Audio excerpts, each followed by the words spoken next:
Le dernier quart d'heure de Smart Bourse chaque soir, c'est le quart d'heure thématique. Nous parlons philanthropie ce soir. Alors, dans le sillage des grands prix de la philanthropie organisés par le groupe FICA de la maison mère de Bismarck, l'événement se déroulait alors en fin d'année 2025, mais c'est l'occasion de recevoir quand même certains des lauréats encore aujourd'hui, avec notamment la directrice générale de Mirova Foundation qui est à mes côtés en plateau, Anne-Claire Roux. Bonsoir Anne-Claire. Bonsoir. Merci beaucoup d'être avec nous. Je discutais avec vous rapidement avant qu'on prenne l'antenne, parce que je veux bien qu'on dise un petit mot de l'histoire de cette fondation Mirova Foundation. Vous êtes là depuis le lancement. Alors je crois qu'en plus, le nom a été un peu modifié, je crois, au cours des dernières années. Et là, il y a même un plan stratégique qui vous porte 2025-2030, c'est ça?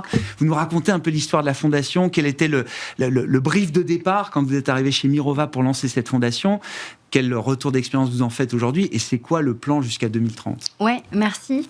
Écoutez, en fait, c'est vrai que nous, notre fondation fête ses 5 ans cette année. Ouais. Et on avait un objectif assez clair au démarrage, à la fois parce que on n'est pas juste la fondation de n'importe quelle entreprise, j'allais dire, de Mirova, qui est déjà une entreprise engagée, qui est passée entreprise à mission, Bicorp, dont l'ADN, c'est d'investir dans les solutions et les entreprises durables. Et donc, quand Mirova a décidé, il y a 5 ans, de créer sa fondation, c'était vraiment avec l'idée de se dire comment on va utiliser la philanthropie comme levier supplémentaire de notre métier d'investisseur à impact pour aller là où l'investissement ne peut pas aller à travers la philanthropie et le mécénat, et donc financer l'angle mort de nos investissements. Donc déjà, c'était un parti pris assez engagé, et puis il y avait peut-être 2 autres volets autour de ça. Déjà, c'est les moyens que Mirova a décidé de mettre sur sa fondation, puisque on a réalisé notre première mesure d'impact pour nos 5 ans, et on a quand même un budget de quasiment 10 millions d'euros qui a été alloué à la fondation en 5 ans pour financer près de 120 projets. Donc c'est une ambition quand même assez forte. Si on compare à la taille de Mirova par rapport à d'autres très grosses entreprises, je pense qu'on peut être très fiers collectivement de la fondation. Et puis enfin, le dernier volet, c'était aussi quel type de mécène on veut être et quelle philanthropie on veut aussi porter dans l'univers des fonds et fondations.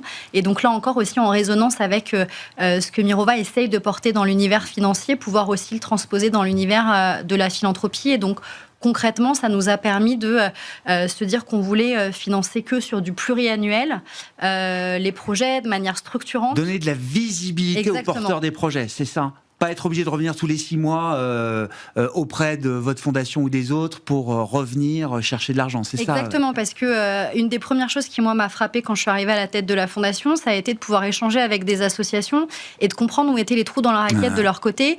Et la plus grosse difficulté du secteur associatif, qui se confirme encore plus quand là, aujourd'hui, on voit quand même les difficultés de financement que rencontre le secteur associatif et le SS de manière générale, c'est le manque de visibilité sur les financements.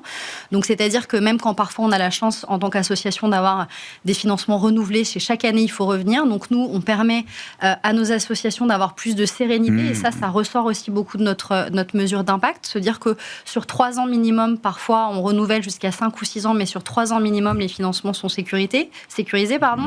On apporte aussi des financements structurants. On a des enveloppes moyennes de 250 000 euros sur 3 ans. Donc pour le secteur associatif, c'est quand même important. Donc, c'est pas juste un petit complément.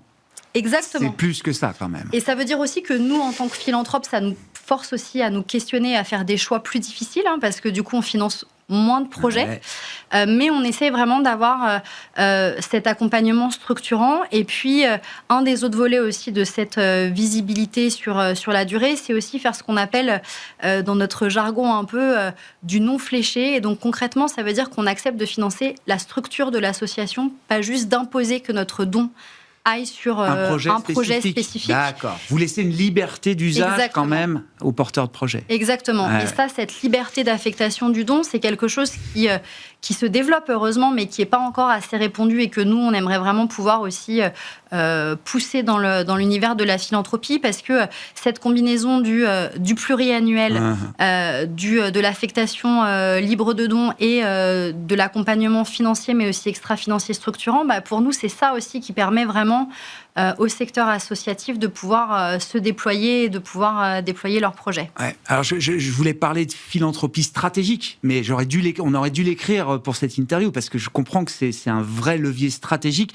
pour la société de gestion Mirova. J'adore l'expression que vous disiez, financer les angles morts, que notre métier traditionnel ne permet pas de financer. Je trouve que c'est très, très éclairant. Et vous allez même jusqu'à parler de venture philanthropie, c'est ça, Anne-Claire? Exactement. Donc on finance les aventures, celles qui ont du mal à trouver effectivement ces fonds nécessaires à l'amorçage des projets.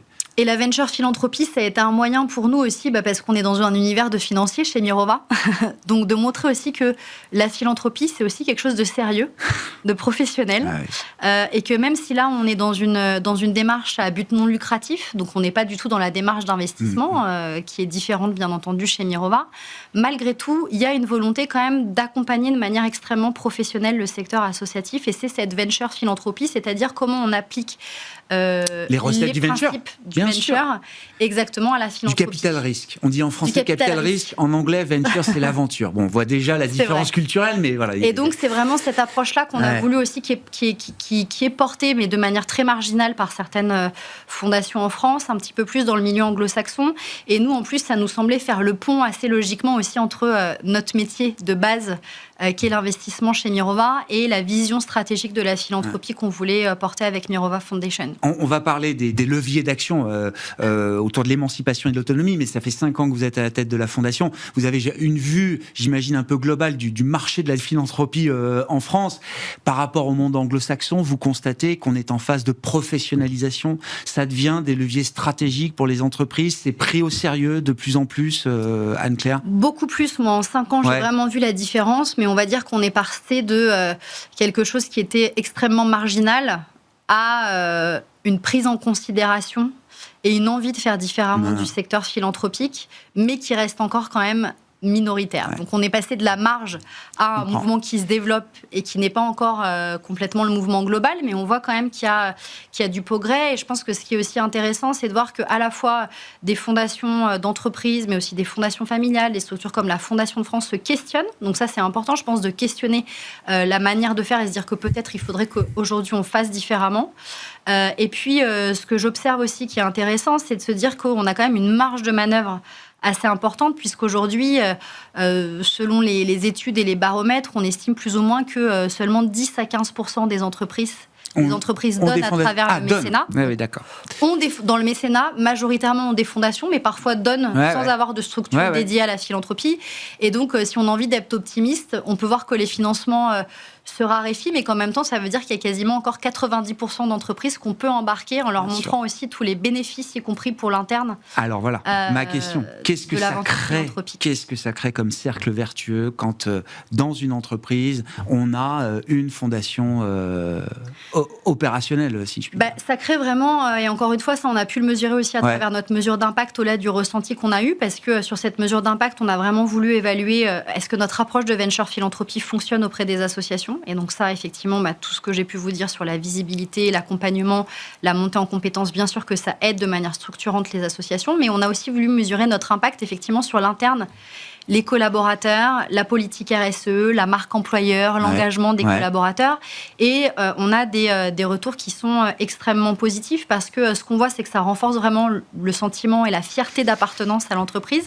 Alors c'est sûr que chez Mirova, on a déjà la chance d'être dans une entreprise engagée, mais vraiment la fondation ressort très régulièrement dans la partie RSE, durabilité, qu'est-ce qui nous rend fiers dans les engagements de notre entreprise qui est fait via la fondation est important. On a aussi toute la partie mécénat de compétences, bénévolat de compétences qui peut être fait sur le temps de travail. Donc ça, c'est aussi un engagement que Mirova a pris, permettre aux salariés sur leur temps de travail de s'engager auprès de la Fondation et de nos associations. Et puis après, nous, on a aussi, j'allais dire, un autre levier qui est intéressant, c'est dans le financement de la Fondation, puisqu'on a une partie de nos financements qui provient de frais de gestion de nos fonds chez Mirova. Et donc ça permet aussi d'engager les équipes de gestion bien sûr. de ces fonds, mais qui sont vraiment engagés, y compris dans notre process de sélection de projets. Pour s'assurer de manière, c'est un vrai travail collaboratif et construit ensemble. C'est l'équipe de la Fondation qui apporte son expertise, mais de manière concertée avec les équipes de gestion pour choisir et sélectionner les projets qui sont financés par notre Fondation. Il nous reste 2 minutes pour évoquer quand même les choix que vous avez faits autour de l'émancipation et de l'autonomisation ou de l'autonomie. Qui ne sont pas les mots les plus jolis en français. Non, émancipation aussi, c'est bien. C'est empowerment, comme on dit souvent en anglais. Pourquoi ces choix et concrètement, là, si vous avez quelques exemples à citer pour montrer comment vous participez comme je vous le disais, cette logique d'émancipation. Sur l'angle mort, c'est vrai que ce qu'on a décidé, y compris dans notre plan stratégique 2025-2030, au démarrage, on avait une visée assez large, climat, biodiversité, inclusion, sur cet angle mort. Mirova, côté investissement, est déjà très présent sur la partie environnementale. Et clairement, même si on fait des choses sur l'investissement solidaire et le social, l'angle mort de nos investissements reste sur le social. D'accord. C'est pour ça que sur la feuille stratégique 2025-2030, on a fait vraiment ce choix de comment on accompagne chacun à plus d'émancipation, d'autonomisation à travers 3 leviers stratégiques. L'accès à l'éducation, qui nous semble être quand même la base pour ça. L'accès à l'emploi et à la formation derrière. Et puis enfin, l'accès aux ressources essentielles, où là, on va aussi combiner la partie environnementale, puisqu'on a 2 grands programmes, accès aux énergies vertes en Afrique, et lutte contre la précarité énergétique en France. Et donc là, pour nous, c'est vraiment aussi vraiment le moyen d'aligner en fait ce qu'on ne peut pas apporter via l'investissement, c'est-à-dire comment on fait en sorte que la transition énergétique soit une transition juste et socialement acceptable et qui bénéficie au plus grand nombre. Bon, la venture philanthropie pour financer les angles morts, donc que l'investissement traditionnel ne peut pas financer, c'est le rôle de cette fondation chez Mirova, la Mirova Foundation. Vous en êtes la directrice générale. Anne-Claire Roux, merci beaucoup d'avoir été avec nous. Merci à vous. Dans ce dernier quart d'heure de Smart Bourse que vous retrouvez comme toutes nos interviews en replay sur bismart.fr.